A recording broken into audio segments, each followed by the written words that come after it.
Começa agora o 10º episódio do Geração V. É verdade, já cá estamos há 10 semanas e somos o teu programa de comentário político jovem na Rádio Observador. Tenho comigo os paineleiros residentes Joana Marques Braz, Gonçalo Sousa e Bernardo Faro. A nossa Catarina Doré não pôde estar presente, mas estará de volta no próximo episódio. Como estão, meus caros? Está tudo bem, Vasco. Muito bem. Está tudo bem, Vasco. Mais um dia somando. Exatamente. Eu sou o Vasco Galhardo, do Movimento Eu Voto, e vamos já avançar para o primeiro tema de hoje. Esta semana, em pleno comício eleitoral na Pensilvânia, Donald Trump foi alvejado na orelha enquanto discursava num local aberto perante a presença de dezenas de pessoas. O FBI anunciou uma investigação ao ataque como uma tentativa de assassinato e identificou o atirador, um jovem de apenas 20 anos, que se encontrava no topo de um telhado quando abriu fogo ao ex-presidente e acabou por ser abatido no local. O jovem não tinha antecedentes criminais e estava registado como eleitor do Partido Republicano. Gonçalo, começamos por ti. Depois de ter sido alvejado, Donald Trump ergueu-se e levantou o punho cerrado num sinal de força e luta. Estará o vencedor das eleições americanas de novembro decidido? Bom, acho que, em primeiro lugar, é condenar, obviamente, o que sucedeu, não é? Acho que isso é óbvio. Qualquer pessoa de bom senso, independentemente de ser de esquerda ou de direita, condena o que aconteceu. Acho que aquilo é vergonhoso. A última vez que isto tinha acontecido foi há quase 40 anos com o Ronald Reagan. Mas eu, por acaso, adotarei uma postura um bocado dissidente daquilo que é a opinião pública comum neste momento e talvez mais à direita. Que diz que Donald Trump já ganhou as eleições americanas. Eu, enfim, tenho algumas dúvidas, porque eu gosto de olhar para o passado para conseguir prever o futuro, porque a história não se repete, mas a história rima. E a verdade é que eu já tive um presidente que na altura estava eleito, em funções, Roosevelt, também foi baleado, alguns meses depois candidatou-se, perdeu as eleições. Sim. Portanto, as duas coisas podem acontecer, não é? Podemos ter um outcome em que Trump sai vitorioso, mas a mesma circunstância, ou melhor, a mesma situação, mas em circunstâncias obviamente diferentes, épocas diferentes, aconteceu com outro presidente, mas não ganhou. Mas neste caso tens um outro candidato fragilizado, não é? Exatamente, claramente. Também podemos ter o outro exemplo, no caso de Bolsonaro em 2018, quando ele leva a facada na barriga e não sei o quê, mas Bolsonaro aí também via esse exercício muito de comparação, mas Bolsonaro, a quando desse mesmo atentado, já estava em primeiro lugar nas sondagens. O que eu quero dizer com isto é que muitas das vezes nos Estados Unidos, os principais fatores que levam à vitória ou à reeleição, principalmente, de um presidente, não é? Porque apesar de Trump voltar ao poder, não deixa de ser um pouco o sentimento de reeleição. São vários fatores de índole económica. São muito poucas as vezes na história dos Estados Unidos que um presidente, em determinadas circunstâncias económicas, não é reeleito. O que é que eu quero dizer com isto? Há vários fatores económicos que conseguem prever se um presidente vai ser reeleito ou não. E muito poucas vezes isso não aconteceu. Ou seja, quando há uma tendência positiva ou até simpática do crescimento económico em termos do PIB, normalmente o presidente em funções é reeleito. Neste momento que nós estamos a viver, em 2024, Joe Biden está a passar por esse crescimento em que é o início da ascensão económica a seguir a um grande boom negativo por causa da questão do Covid. Portanto, logo aí é um ponto favorável. Os próprios mercados de ações, quando se encontram em termos positivos alguns meses antes da própria eleição, também costumam indicar que se os mercados estiverem numa posição minimamente favorável, a tendência para a reeleição do presidente em funções também é possível que aconteça e, em determinado aspecto, até provável. E, ao mesmo tempo, outra coisa bastante importante é o controle dos preços e da inflação. Sim. No sentido em que, muitas das vezes, quando estamos a falar de uma reeleição do presidente, se os preços estiverem minimamente estáveis e controlados, é provável que esse mesmo presidente seja reeleito. Nos Estados Unidos há um grande problema com o preço dos combustíveis, obviamente, que depois poderá até gerar estagflação, mas isso é outra questão. Mas a inflação tem diminuído, não num fenómeno de deflação, mas de desinflação, ou seja, a inflação continua a aumentar, mas a um ritmo cada vez mais inferior, através das políticas económicas, ou neste caso monetárias, da Federal Reserve. O que é que sucede? A inflação está a diminuir, num processo de desinflação, o crescimento económico está a começar a aparecer e, ao mesmo tempo, a realidade económica está a ascender num senso positivo que pode favorecer a reeleição de Biden. E parece-me que na realidade americana, que pesa muito a questão financeira ou económica, não sei até que ponto é que cantar a vitória de Trump por causa deste atentado poderá ser tão próximo da verdade quanto aquilo que muita gente pensa que poderá ser. Ok. Portanto, nunca esquecer a índole económica. Claro que em termos de questão mediática, eu achei aquilo fantástico, o Trump leva um tiro na orelha e a primeira coisa que tu fazes, depois de levares com um tiro quase 1 milímetro da cabeça, é levantas o punho e dizes, não, eu estou aqui. E aquela fotografia que vai ficar para a história. Claramente. Não é? Só que isso é a perspectiva emocional, com a qual eu também, claro, compreendo, mas olhando depois de um ponto de vista racional e para a história dos Estados Unidos, nomeadamente em termos de reeleição presidencial, eu não posso esquecer estes fatores, até pelos exemplos que também já dei, em que tanto ajudou, como no caso de Bolsonaro, como também não ajudou, como Roosevelt. Portanto, nós podemos ter os dois outcomes, nomeadamente pela uma análise mais racional da situação. Bernardo, eu sei que tens uma perspectiva diferente. Eu tenho uma visão diferente. Eu acho que, portanto, gosto muito do discurso do Gonçalo neste caso, vai muito em linha com indicadores económicos. Eu acho que neste momento o atual estado dos Estados Unidos é um bocadinho diferente. Tu conheces bem os Estados Unidos, não é? Podes ter... Deixa-me só esqueci-me de uma coisa, claro, para complementar. Em 2020, Trump não é reeleito, curiosamente, num período de decadência económica por causa do Covid. Sim. É dos poucos casos. Sim, mas aquilo que eu acho é que é sempre mais fácil tirar quem lá está em momentos maus do que necessariamente promover uma reeleição só porque o momento económico que se vive não é assim tão mau. E, portanto, posto isto, eu acho que isto vão ser eleições que vão ser decididas a bem ou a mal com o Trump a ganhar, ok? Portanto, é aquilo que eu neste momento acho. E mais do que ser por uma questão de fatores económicos ou desempenho da economia americana, eu acho é porque nós estamos neste momento a assistir a um candidato, neste caso o Joe Biden, muito enfraquecido, seja pela idade, seja pelo que for. Já muitos daqueles que o têm estado a apoiar têm vindo a dizer que estão genuinamente preocupados. Depois temos aqui uma situação geopolítica considerável a termos em consideração Israel-Palestina, Ucrânia-Rússia, onde o Joe Biden e a sua administração portanto, têm estado sempre aqui num apoio consecutivo a Israel e à Ucrânia, mas ao mesmo tempo também com pouca firmeza e, portanto, pelo menos naquilo que é defendido pelo ponto de vista do Trump, naturalmente, digamos isto assim.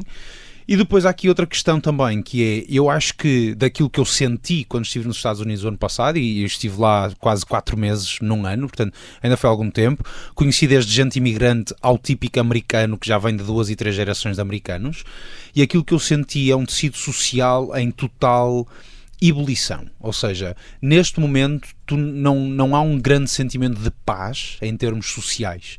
E posto tudo isto, eu acho que o Trump ganhará.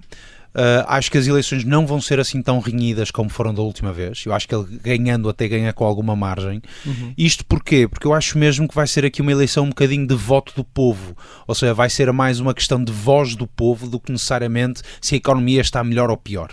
Até porque também o Trump traz aqui várias medidas de protecionismo económico e protecionismo à economia americana que Biden não as querendo trazer, naturalmente é um bocadinho ou seja, mesmo que a economia seja muito má, como a economia mais protecionista ela ficará em princípio sempre melhor admitindo determinadas medidas. Em cima disto, só quero também dizer uma coisa, que é, há 4 anos atrás, o Trump perde meia dúzia de estados que eram estados onde foram muito renhidos os resultados. Sim. Só vou aqui rapidamente destacá-los, que foi o Arizona, perde o Wisconsin, perde o Michigan, perde também a Pensilvânia e perde a Geórgia. Em todos eles os resultados foram género 48-50, 49-49 qualquer coisa. Taca. Basta que estes 5, 6 estados que eu acabei de enunciar, que tenham resultados concretos para os republicanos e ele já ganhou, só com os resultados de 2020. Tem que manter os outros também, não é? É óbvio, admitindo que ele mantém tudo o resto, claro, e que os democratas mantêm esses, portanto, se nós olharmos estes estados, ele já na altura tinha ganho a Flórida, portanto, admitindo também que isto assim se mantém, que os resultados se mantêm nesta dispersão. Agora, posto isto, é óbvio, é naturalmente, o acontecimento em si é uma pena. Acho que não é necessariamente legítimo criarmos uma analogia entre ele e Roosevelt, porque cá está, Roosevelt era na altura um presidente a ser reeleito, quando quando há o atentado sobre ele. Neste caso não, neste caso estamos a falar de alguém que já está a trabalhar uma massa e um coletivo de apoiantes há quase 4 anos, portanto, há 8 anos, exatamente. Portanto, há 8 anos que ele alimenta isto e há 4 anos atrás ele teve 70 milhões de votantes. 70 milhões de votantes. Portanto, se ele chegar agora aos 80, 90, eu acho que será declarada a vitória. Mas também de dar a nota, porque do outro lado está Joe Biden. Exato. Okay? Se do outro lado estivesse um democrata com 50 anos, pronto para pegar no tema e com outra forma de estar e outro tipo de políticas, aí a discussão seria outra. Sim. Gonçalo, não sei se querias eu só queria dizer, sim, eu espero é que o que o Bernardo está a dizer tudo se concretiza. Atenção, eu se calhar foi muito negativo na minha abordagem, mas não. Mas preferes ser cauteloso então? Sim, sou cauteloso. Obviamente que eu prefiro Donald Trump, mas de longe Joe Biden, não é essa a questão. Mas Eu acautelo sempre estas questões porque da mesma coisa que era muito previsível a vitória de Marine Le Pen em França, depois, passado uma semana, foi a quantidade de distribuição de melão e reni que aconteceu, não é? Portanto, eu gosto de colocar... Nós não somos, os europeus não são bem iguais aos americanos, não é? Sim, são diferentes, mas eu diria que isso, tudo o que tu disseste é verdade, e eu concordo. Mas eu gosto de colocar talvez o outro lado da perspectiva pelo qual a coisa pode acontecer, mas de uma perspectiva não tão positiva. Sim. Não, mas repare, eu irei... Só para complementar, eu acho que se os democratas quisessem mesmo ganhar, não sei se aqui a Joana concorda comigo ou não, mas eu acho que uma escolha muito interessante era Michelle Obama. Michelle Obama naturalmente ganharia, seria. Ganharia, eu não sei se ganharia, mas é sem dúvida, diria eu, dos perfis mais populares hoje em dia no atual panorama europeu, americano. Vamos ouvir a Joana. Sim. Eu estava a aguardar-me para dizer isso e assim começo por comentar aqui já o que os meus dois colegas paineleiros disseram. Muito bem. Que é, relativamente aos democratas e ao candidato Biden, acho que é uma tristeza porque as outras duas grandes candidatas não são consideradas e isso é terrível. Quer dizer, podíamos ter aqui uma mulher realmente a fazer a frente ao Trump e provavelmente a ganhar, como Michelle Obama. Mas ela não quer, não é? Senão ela teria mais que espaço. Nem faz sentido ser agora. Sim, pensem lá, politicamente não faz sentido. A Kamala Harris também poderia e não entra e ela quer, não é? Porque não seria vice-presidente. Mas visto o que o Biden disse dela, foi muito mau. Mas, ou seja, o meu ponto aqui é, não há propriamente nenhum homem democrata assim à primeira vista que realmente conseguisse. E há aqui duas mulheres e elas não estão em cima da mesa e se calhar isso vai mesmo custar a eleição. E depois sobre, há bocado estava a dizer em tom de brincadeira que os americanos não são iguais aos europeus. Bem, não são desde logo porque a forma o sítio onde tu nasces também, a cultura, o sítio onde tu nasces, a cultura que tens também te altera enquanto indivíduo. Mas efetivamente os americanos, isto agora partindo para a generalização e brincando, claro, os americanos são conhecidos por ser bastante mais sensacionalistas, até se nós analisarmos os mídia americanos, é isso que acontece. E a verdade é que eu acho, relativamente ao tiroteio, eu acho que isto foi uma grande limpeza da imagem de Trump. Porque na política isto acontece muitas vezes, ou seja, há um escândalo e depois o próprio político que está envolvido nesse escândalo e para quem esse escândalo é negativo, dá-lhe jeito que exista um outro que não tenha nada a ver com ele, desde logo para poder os olhares possam mudar para este novo escândalo, mas se for um escândalo que o torna vítima, melhor ainda, não é? Porque todos os outros de que ele vinha sendo associado atrás eram escândalos que o colocavam como o mal da fita, porque assim, nós não nos podemos esquecer que nestes últimos anos o que é que nós tivemos em relação a Trump? Há casos judiciais onde ele está a ser acusado e onde está a ser condenado. E foi condenado, sim. Portanto, e acabou de acontecer a condenação de Trump. Já ninguém está a falar sobre isso. Ninguém fala sobre isso, as pessoas esquecem-se porque de repente é o senhor que levou um tiro na orelha, não é? Sim. Isso sobrepõe-se à questão do Capitólio, né? Para a esquerda será muito complicado. Era isso, o que eu ia dizer em termos de narrativa. O ataque ao Capitólio foi uma coisa que foi apoiada pelo Trump. Por ele incentivada. Incentivada. Pronto, portanto, há um incentivo do Trump para atacar o Capitólio, entrarem para lá pessoas adentro com uns capacetes com cornos na cabeça. Quer dizer, e para anularem o resultado. Isto é completamente surreal. Sim. Mas é verdade, isto é completamente surreal. E agora, de repente, mas o Trump foi o senhor que levou com o tiro na orelha e que veio dizer com o punho cerrado, eu estou aqui, eu sobrevivi. Portanto, claro que há imensas teorias da conspiração, não é? E nós temos ouvido isso nos mídias. Eu gostava de trazer, ou seja, aquilo que eu gostava de trazer aqui neste espaço é precisamente isso, é perceber como é que este impacto, qual é o impacto mediático que isto pode ter, porque a verdade é que os fatores económicos vão condicionar o voto, mas no último momento as pessoas vão votar por emoção porque as pessoas são assim. A maior parte das pessoas não tem um conhecimento político denso, por causa disto que eu acabei de dizer, vão alterando a sua memória porque vão dando mais destaque aos acontecimentos mais recentes ou mais mediáticos e, portanto, se calhar economicamente isto, aquilo ou aquilo outro, mas depois, no momento da verdade, se aconteceu um tiroteio na véspera, que não é na véspera neste caso, mas não sabemos o que é que vai acontecer ainda mais nessas eleições, e de repente... por exemplo, no que diz respeito a Biden, é realmente uma pessoa já com alguma idade. Eu não acho que seja só por causa da idade, porque há pessoas com a idade de Biden que são extremamente competentes. O Trump tem menos de 4 anos. Sim, não é a idade que está em causa. O que está em causa é o declínio, claro, é o declínio das suas capacidades. Aliás, até porque a maior parte da elite do Partido Democrata já avisou Biden que, enfim, retirariam fundos até monetários se ele prosseguisse com a candidatura. Tu tens uma série de meios de comunicação grandes, como o New York Times, já falámos sobre que isso diz aqui, que não querem apoiar, que pedem ao Biden para sair. Portanto, eu acho que, ou seja, as pessoas agora olham para o Biden assim, mas esquecem-se das coisas que ele fez ou que ele está a fazer agora enquanto presidente. Joana, desculpa, mas a política é, como em tudo na vida, uma construção de narrativas. Pois.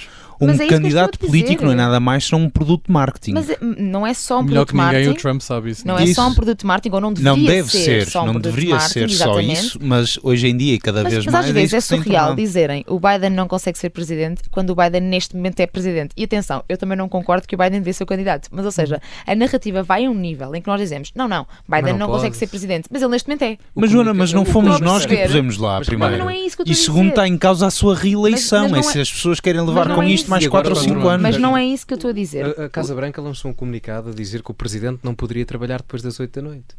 Pá, isto é impensável para um presidente dos Estados Unidos. Mas reparem, o que eu estou... Estamos a falar de um dos cargos mais exigentes, não o cargo mais exigente do mundo. O alcance do que eu estava a dizer é que acho que os mídia, neste momento, vão pura e simplesmente decidir a eleição nos Estados Unidos da América, mais do que os fatores económicos ou mais do que as medidas concretas, concordo. O que é que eles realmente promovem, o que é que eles realmente querem fazer, se são realmente democratas ou republicanos, percebem? Claro que há pessoas que vão votar no candidato republicano porque são republicanas e votam como se fossem no Benfica. Quer dizer, votam porque é como se fosse um jogo de futebol.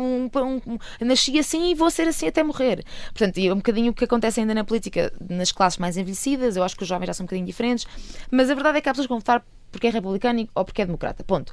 Mas também acho que nestes estados que estavas a dizer, Bernardo, acho que é muito fácil um tiroteio destes cair para a vítima. O Trump é uma vítima e, portanto, há uma limpeza. Só sobre os teorias da conspiração, queria só dizer uma coisa, que é, realmente anda-se a falar muito das teorias da conspiração e que se calhar aquilo até nem aconteceu e que a verdade é que é tudo um bocadinho estranho, é tudo um bocadinho esquisito, a forma, a velocidade lenta com que os serviços secretos atuaram quando alguém viu que o senhor estava o rapaz estava no telhado, demoraram muito tempo a agir. Pronto, nós não fazemos ideia, aconteceu, ponto final. Pronto, o que quer que tenha acontecido, aconteceu e o Trump tinha sangue na orelha, não interessa. Agora, não é ele tinha sangue na orelha, ele levou com uma bala que lhe rasgou a orelha. O que eu vi foi que ele tinha sangue na orelha. É isso. Uma bala 7.35mm. Se nunca viste uma, vamos aí a um campo de tiro para ver. É uma coisa que não queres levar com ela numa orelha. O ponto não é se eu vi uma bala ou não vi uma bala. O ponto, se calhar, é eu não vi a bala despassar a orelha do Trump. Mas também não preciso de ver. Mas há fotos do atirador. Sim. E houve outra pessoa que morreu que estava no público. Eu não estou a alimentar uma teoria da conspiração. O que eu estou a dizer é porque isso depois dá para os dois lados. No sentido em que exato, é isso que eu estou a dizer. Isto é uma cilada dos serviços secretos a mando do Biden que era para o Trump levar um tiro na cabeça. Ou seja, de repente, o que eu queria concluir é isto. De repente, esta narrativa da conspiração, de que não aconteceu nada, tanto pode ser muito útil para Biden, do género, muito útil no sentido em que isto foi tudo feito por Trump para poder subir, para poder tornar-se na vítima. Eu acho que se ele dissesse isso era ao fim. Mas também pode. Não é isso. Eu acho que quanto à América só há uma teoria da conspiração que importa. Eu só que é o preciso homem de um minuto para conseguir concluir o que eu estou a dizer. Deem-me lá 30 segundos para concluir. O que eu estou a querer dizer é que a narrativa. O que eu estou a querer dizer é que o alcance destas teorias da conspiração e da forma como os mídias funcionam chega a ser incoerente, porque essa teoria da conspiração e assumirmos que aquilo não aconteceu e que foi tudo fake, tanto pode ser útil para o Biden, porque de repente diz, isto era o Trump, ele não vai dizer realmente, mas as pessoas que apoiam o Biden vão dizer, porque isto foi o Trump que tentou ganhar votos e tentar limpar a imagem dele. Mas também pode ser útil para os apoiantes do Trump que dizem, não, porque isto foi o Biden que fez de propósito para tentar aniquilar o Trump. Portanto, o que eu estou a querer dizer é que os mídias estão a chegar a um ponto na América em que isto é só mesmo um jogo de ideias, percebem? E relativamente ao facto das pessoas que diziam o Trump devia ter morrido e não morreu, e depois há pessoas que dizem muito ferozmente, que dizem não, a morte é uma morte, uma vida é uma vida, e não podemos dizer isso. Nós não podemos olhar o Trump só como uma pessoa. A entrada do Trump no poder, e eu, com muita pena minha, receio que é isso que vai acontecer e não queria mesmo nada que acontecesse, vai influenciar muito a guerra na Ucrânia e pode significar muitas mortes. Mas com isto eu quero dizer que atiradores e tiroteios em termos de campanhas é a destruição da democracia. E antes de avançarmos para o próximo tema, vou pedir à Joana, ao Gonçalo e ao Bernardo para fazerem a sua habitual recomendação da semana. Joana, o que é que vais recomendar esta semana aos nossos ouvintes? Vou recomendar uma série que se chama Sempre, realizada por Manuel Pureza e que esteve em exibição, quer dizer, esteve a passar na RTP e neste momento já pode ser vista... desculpem que eu entretanto agora perdi-me, é no Prime, mas eu queria só confirmar confirmar isto antes de vos dizer. Exatamente, na Amazon Prime. Okay. São 6 episódios e em cada episódio nós vemos a revolução de uma perspectiva diferente, de personagens diferentes, no fundo. E, portanto, abrange aqui uma série de ideias sobre precisamente esse período que é tão bonito. Portanto, vejam a série sempre na Amazon Prime. Bem, obrigado, Joana. Gonçalo? Bom, eu há bocado estava a ouvir a Joana a falar da questão dos eleitores e da racionalidade dos mesmos e lembrei-me de um livro fantástico do Bryan Caplan, que é o The Myth of the Rational Voter, o mito do eleitor racional, onde o próprio Bryan Caplan questiona um pouco daquilo que é a racionalidade dos eleitores e da confiança que nós podemos ter neles. Okay. Quase num sentido do Platão na República a questionar um bocado o senso da democracia. Muito Portanto, vou por aí. Ok, obrigado. Bernardo? Olha, da minha parte, eu hoje vou sugerir um livro que vem mesmo a calhar agora com estes temas grandes de eleições com que temos estado. O livro chama-se Poder, ou As 48 Leis do Poder, depende do tipo de onde é que o encontram. Foi escrito por Robert Greene e basicamente é uma compilação de quais é que são, de acordo com ele, as 48 principais formas da pessoa ter, manter e assegurar o poder, e é um livro de tal modo bom que é proibido à venda em prisões, portanto é ao nível de bom que o livro é. Eu diria que é capaz de ser dos únicos livros que faz de algum modo frente ao Príncipe de Maquiavel. Grande livro. Grandes livros. Muito bem, obrigado, meus caros. Vamos então avançar. O Governo apresentou esta terça-feira novas medidas para combater a burocracia digital e melhorar a relação entre os cidadãos e os serviços públicos. O pacote de medidas inclui o alargamento de mais cartões na aplicação ID.gov, o boletim de saúde que passará a ser digital para grávidas, crianças e jovens, um novo serviço digital Perdi a Carteira, onde o cidadão poderá pedir os seus documentos perdidos através da aplicação, a validade dos nossos passaportes que passará a ser válido durante 10 anos, ao invés dos atuais 5, e a criação de mais de 23 lojas de cidadão e mais 253 espaços de cidadão. Bernardo, como é que vês estas novas medidas para modernizar e combater a burocracia em Portugal? Serão suficientes para simplificar a nossa vida?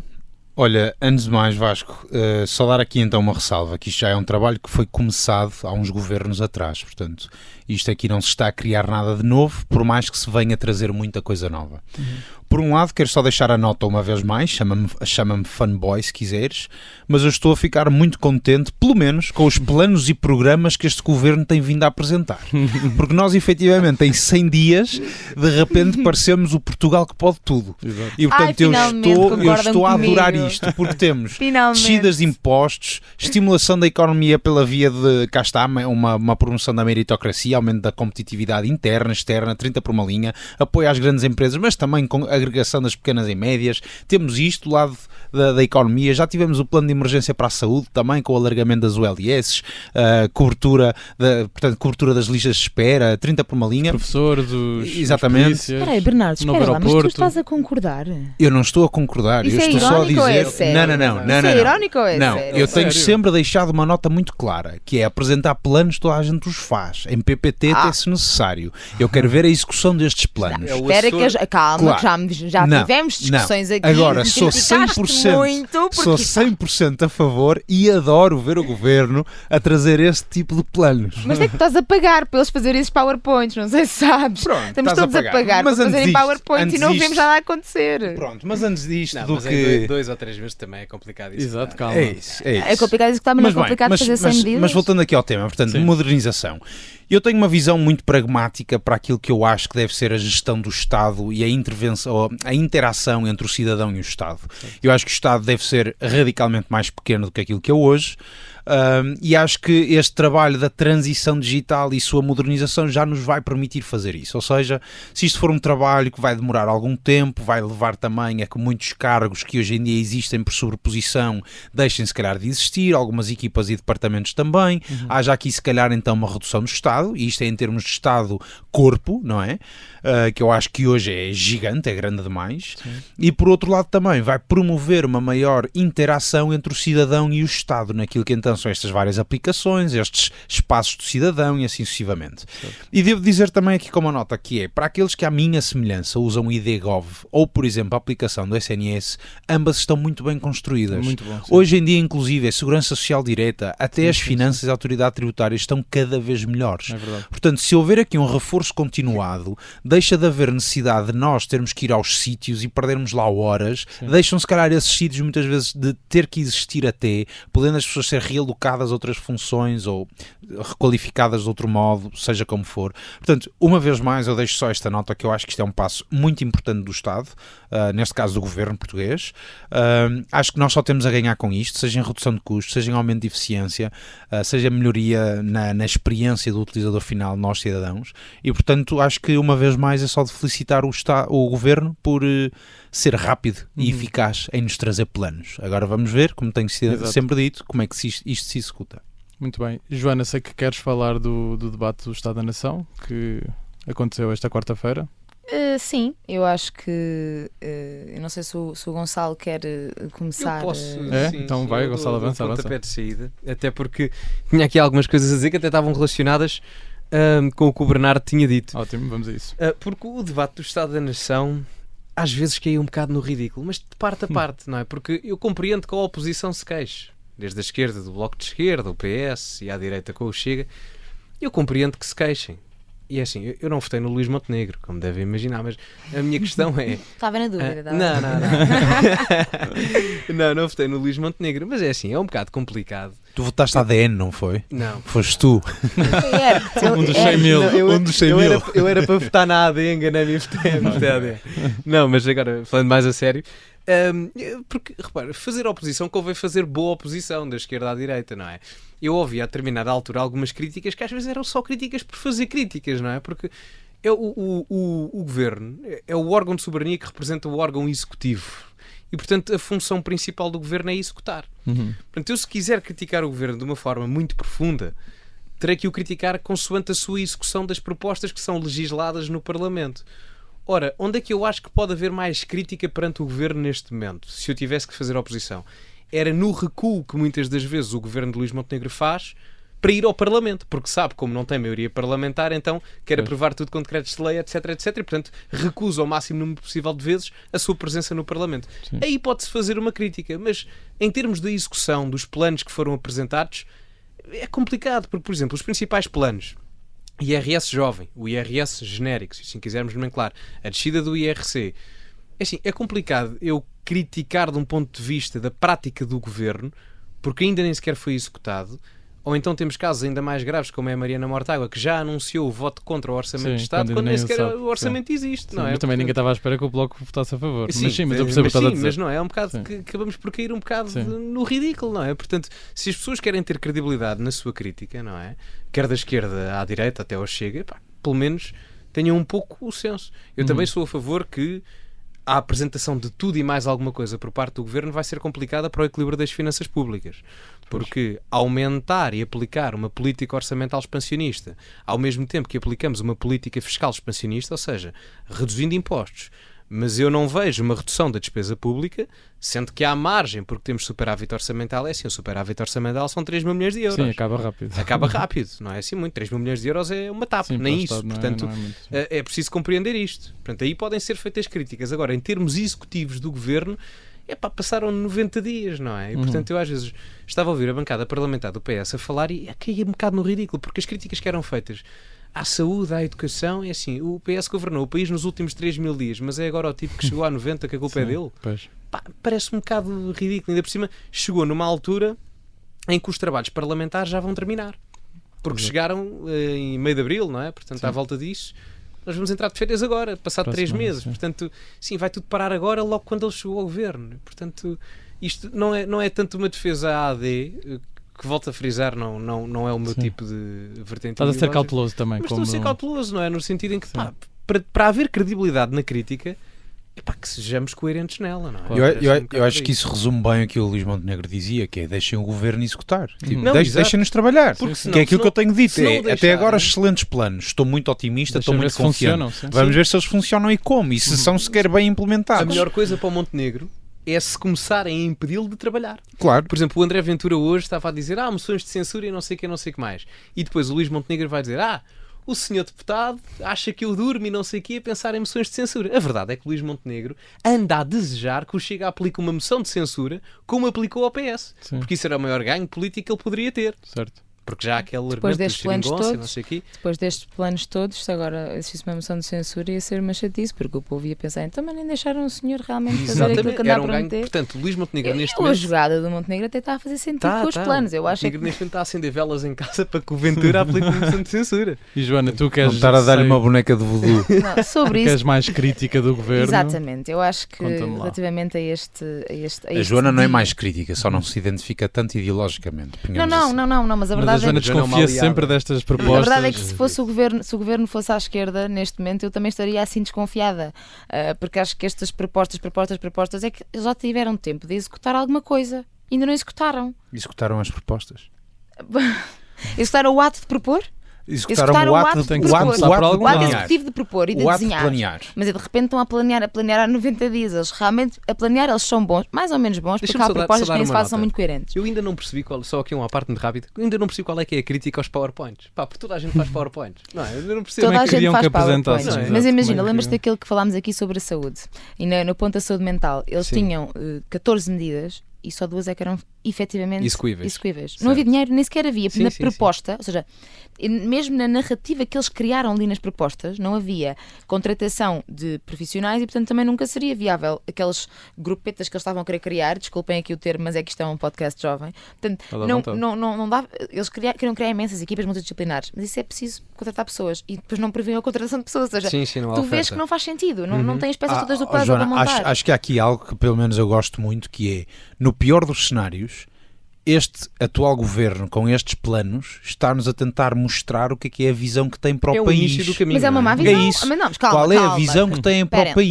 Espera. É E uma- na visão que têm para o país, quanto mais não seja já um programa Então a de visão que eles têm para o candidatura a país umas é próximas propor eleições. coisas sem pessoas, é propor equipas multidisciplinares que não têm pessoas, Não, é uma visão acho que não estamos aqui hoje agora para imaginária discutir o plano de de amigos emergência imaginários. nacional. Deixa-me Quer só dizer dizer- uma coisa, é que se o orçamento for passado este ano, nós só podemos ir a eleições em 2027. Certo. Ou seja, o governo só poderá mudar em 2027 e Por causa- nós a eleições Por causa das presidenciais. por volta dessa altura, por causa das presidenciais, que não podem ir 6 meses antes, nem 6 meses depois. Exatamente. Ou seja, em 2025 de certeza que não há eleições e em 2026 a existir eleições não há, porque o orçamento de 2026 só é votado em outubro, novembro mais ou menos, Sim. e a ir a eleições só se pode ir 5 meses depois ou 4 meses depois. E é em assim, fevereiro de e é assim 2027. que tu estás 90 dias a criar planos, depois zarpas uns mesitos de férias, arrancas no final do ano em cima dos subsídios de férias da classe pública e depois do subsídio de Natal e Eu depois brincar, vens passam para isso. 4 Eu queria, anos. só, eu queria só concluir aquilo que eu estava a Sim, dizer, Joana. porque isso, não, mas isto vai tocar precisamente no que eu estava a dizer,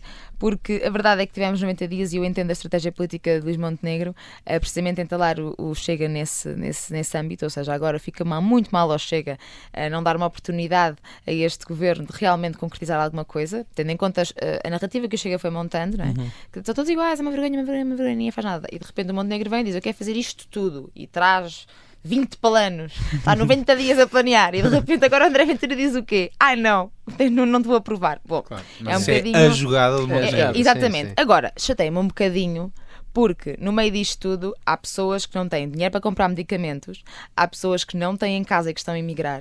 Nós temos 1/3 dos jovens portugueses a sair do nosso país. Temos jovens que não estão a conseguir entrar na faculdade e não vão entrar em setembro na faculdade porque não têm onde dormir nas cidades onde há faculdades.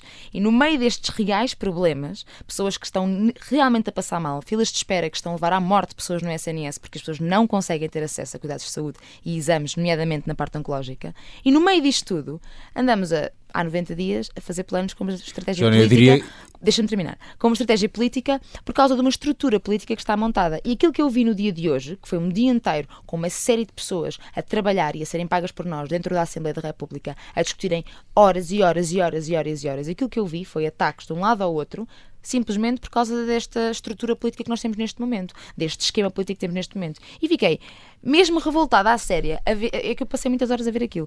E para mim o ponto alto foi quando Luís Montenegro diz assim: eu sei que é um ato de fé, mas eu confesso-vos que estou confiante que a descida do IRC das empresas pode ter o mesmo impacto que teve em 2014. Pá, é assim, esta opção que o Luís Montenegro faz não pode ser baseada com um confesso-vos que acredito e que estou confiante. É um ato de fé. É um ato de fé que as consequências desse ato de fé vão ser para as pessoas que eu acabei de elencar. Vão ser para as pessoas que realmente estão, não posso ter esta expressão aqui, mas estão muito mal, percebem? Estão na porcaria. É para essas pessoas. Na porcaria com M grande. Exatamente. E aquilo que acontece é que eles estão ali a tirar farpas uns aos outros. Não, porque as vossas medidas querem enriquecer, querem tomar conta dos ricos. Não, as querem tomar conta dos pobres. Não sei o quê. E estão por aqui a mandar estes ataques. E aquilo que eu vi hoje, sinceramente, foi só isto. Não foi realmente ninguém a querer mudar alguma coisa. Joana, desculpa, deixa-me só tirar isso e dar aqui um bocadinho de água no fogo. A medida do IRC vai atingir 48% das empresas. 48% das empresas. Mas é que a questão é que as pessoas não percebem isto. Porque, devia de ser 80%, não 48%. Devia de ser muito mais. Não, mas repara... porque o IRC, porque nem todas as empresas estão implicadas no IRC, esse é o problema. Mas mesmo assim o IRC... Mas é que as pessoas não percebem como é que funciona a política fiscal, esse é o problema. Eles usam isto, vamos baixar o IRC, que é para aumentar os... A narrativa do PS, da AD é esta, que é, vamos baixar o IRC para as empresas terem mais capacidade, para as empresas pagarem mais às pessoas. Ponto número 1. Baixar o IRC não aumenta a capacidade de todas as empresas, porque só 48% das empresas é que são afetadas.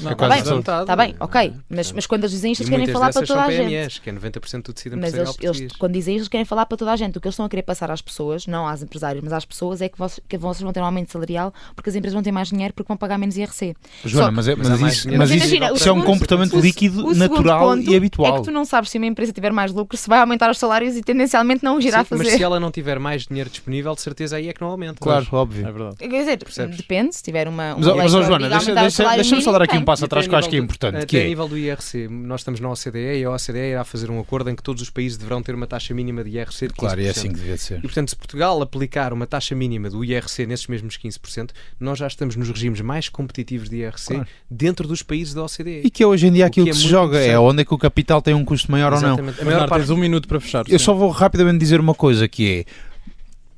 Ou seja, eu percebo a dor de todas essas pessoas, Joana, que tu identificas, onde estar todas elas à sua maneira a passar momentos difíceis, desde os estudantes a pessoas em lista de espera. Eu nem quero imaginar o que seria estar numa situação dessas, deve ser no mínimo difícil.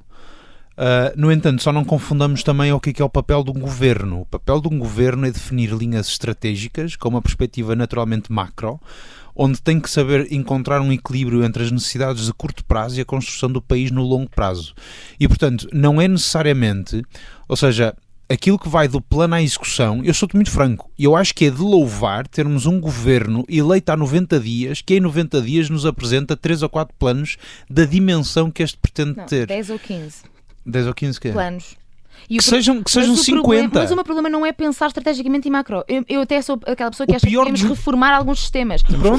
A questão é que eles não fazem porque eles estão a pensar nas pessoas. Eles fazem-no porque estão a pensar como é que eles vão conseguir manter-se lá e aprovar o orçamento de Estado. É só isso. Não sei se será só isso. É a tua interpretação. Eu não sei se concordo com ela. Mas temos que fechar. Temos que ficar por aqui, sim. Obrigado, Bernardo Faro, Gonçalo Sousa e Joana Marques Braz. Temos encontro marcado todas as sextas-feiras às 21 horas na Rádio Observador e estamos sempre disponíveis em podcast, onde podes clicar para seguir o nosso programa e partilhá-lo com os teus amigos e família. O Geração V é uma parceria entre o O Voto e a Rádio Observador. Eu sou o Vasco Galhardo, muito obrigado por estares desse lado e até para a semana.